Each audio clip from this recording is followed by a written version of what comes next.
not the time code. 1900. I can't do this anymore. You know? Just simply can't do this anymore.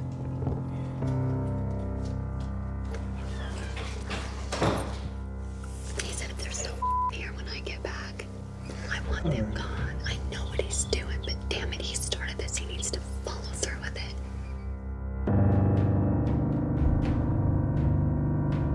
Are you recording? Yes.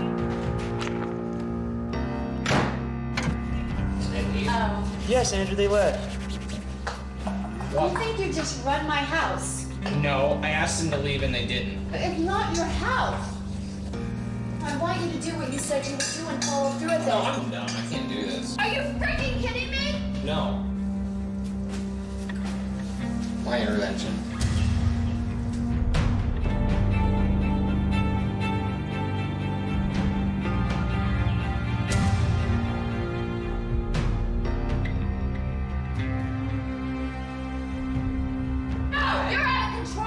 I'm out of control? Yes! Is that what you do? You find ways of sneaking Getting out of things? everything, Andrew. You quit everything. You can't make the rules when you go to treatment. You know, that's crap. And, you know, I can't even bring my cell phone.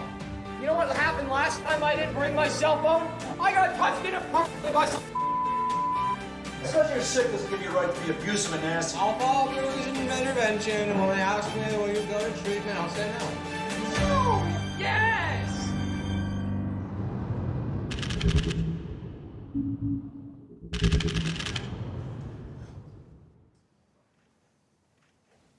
This is not a normal intervention.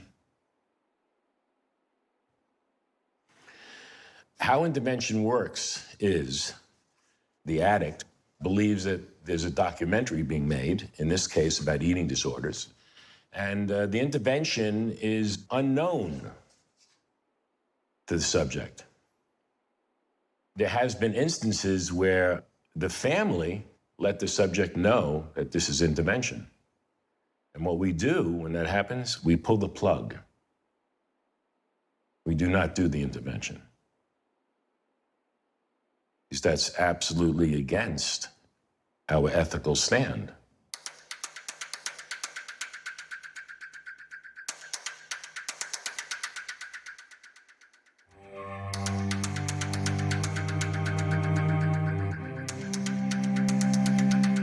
It has come to my attention that Andrew knows this is intervention. Don't give me that surprise look. I know that Andrew knows this is intervention.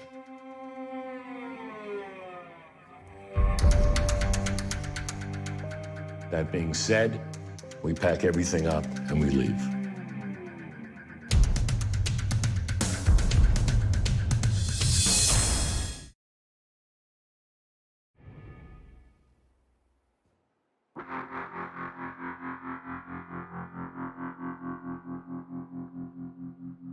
Again, it has come to my attention that Andrew knows this is intervention. Under normal circumstances, we pack everything up and we leave. But because of Andrew's condition, the show and myself have decided to waive that.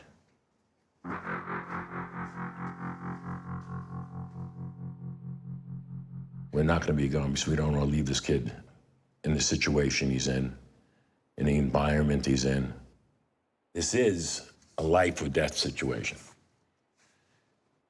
Just know this, normally we're gone. This family needs help. This family is imploding. Andrew is just a sign of the implosion.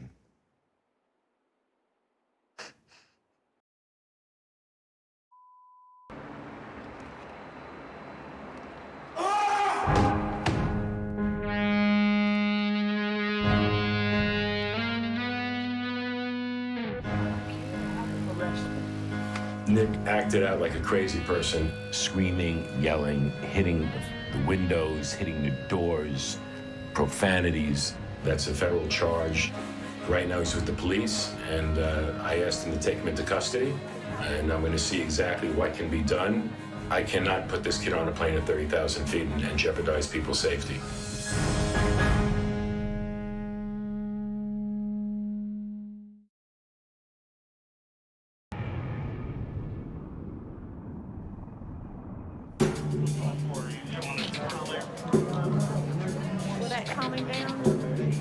Nick freaked out in the airplane, and when I say freaked out, I mean like a house full of monkeys.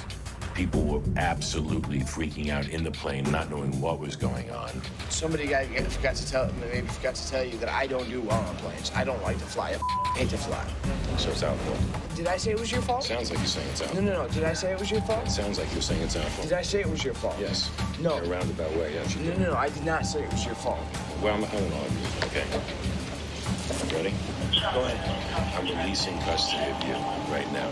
I cannot put you on a plane anymore. I will not jeopardize people's safety. I will not take you with me now to Dallas so you can act out and leave. That's what's happening. So you're gonna put me in jail? Yes. Really? Yeah. You're kidding me. I'm not kidding you.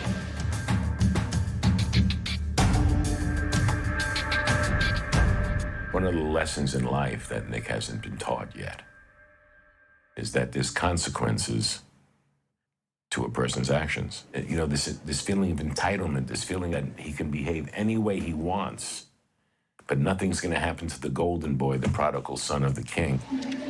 I gave you a shot, guy, but he's not a prince. His father's not a king. He's just another cocky, smart-ass junkie. I want help. I want help. Well, you know, we'll see what we can do. I want help. I'll see what I can do.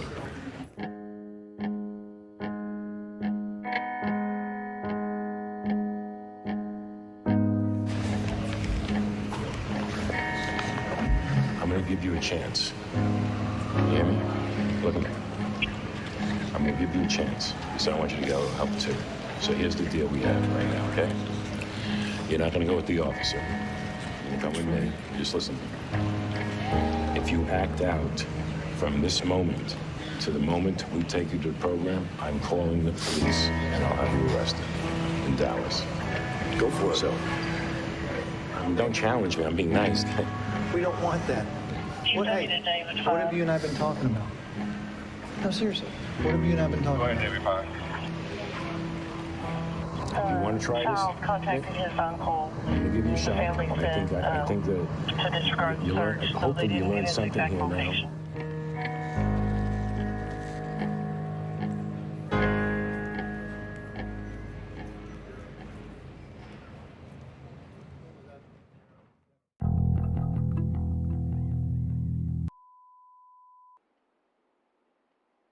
Heroin is not Megan's problem.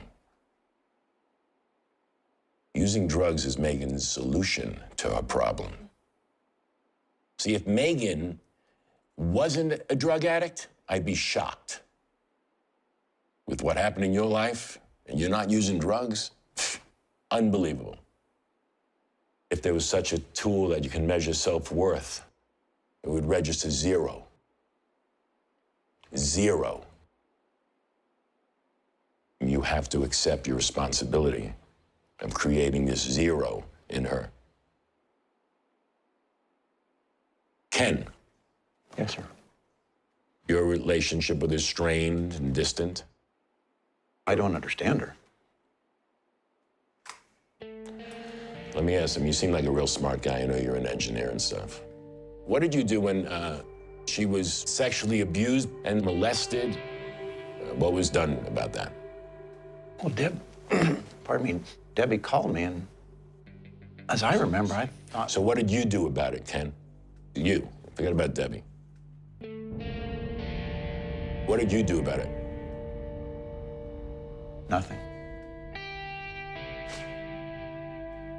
Debbie? I didn't know what to do with that.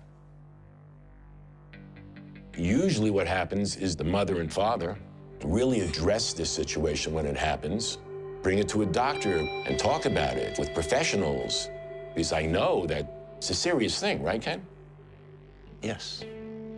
But you did nothing. What happens is when you do nothing, she might perceive that as that he doesn't love me that much. and Debbie. I've actually heard that you put some of the blame on Megan, that she enticed him, that she's some sort of slutty tramp. I tried to keep them apart. I did everything I could to keep them apart. But we're not talking about that. Let me tell you something right now. Megan has no culpability at all. There wasn't 1% where you were right. Same way you were 1,000% wrong in just leaving your children. You upset right now? Yeah. Tell me why. How come I was supposed to be here with her then? Huh? I don't have a right to live my life? You know, I want to help this kid today, and I'd like to help you. And the only way that's going to happen is to face the responsibilities and actions that we've all done. That's the only way this works.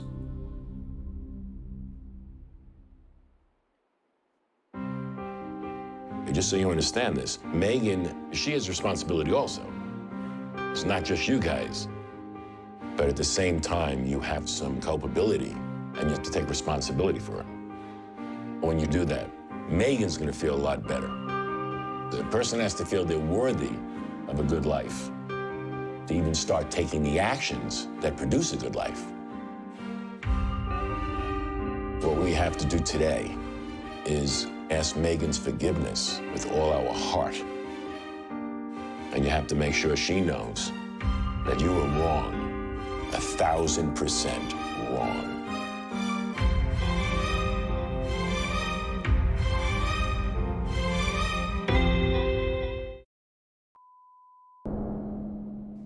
There's some things that happened in this family that caused great pain on Gina.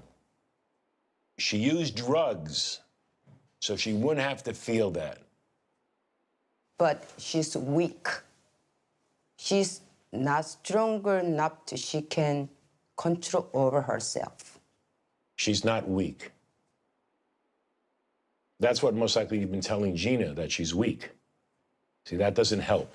Well, she was scared. Well, Gina was a little girl. Okay. Gina was a little girl. She was scared of physically getting hit by her mother, and she took a lot of beatings. It doesn't sound like a weak girl to me. Doesn't sound like a weak girl at all. What happened when Gina was 14?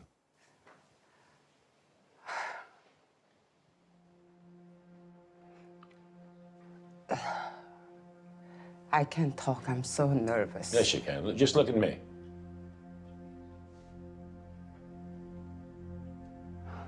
When you get it out, it's gonna feel awful good. She talking about rape. Did you blame Gina for that? Yes. You said Gina made the move. Do you know what statutory rape means? Yes. Okay, men go to prison, and Gina thought that was the way for men to like her. And when she found heroin, that was the answer to everything. She don't have to feel no more pain. She don't have to remember stuff. And then everybody start hating her.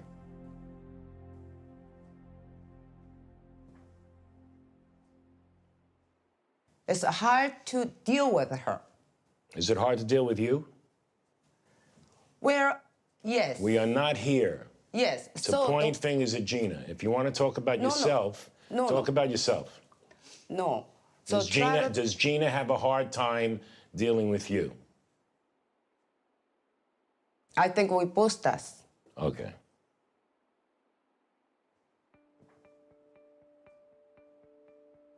When Gina comes in here tomorrow, okay, here's what has to happen. I want you to say that you're sorry that ever happened. That if you could turn around and change yesterday, you would, but you can't. And I want you to say that from the heart. Gina has to feel your concern and love, not your judgment.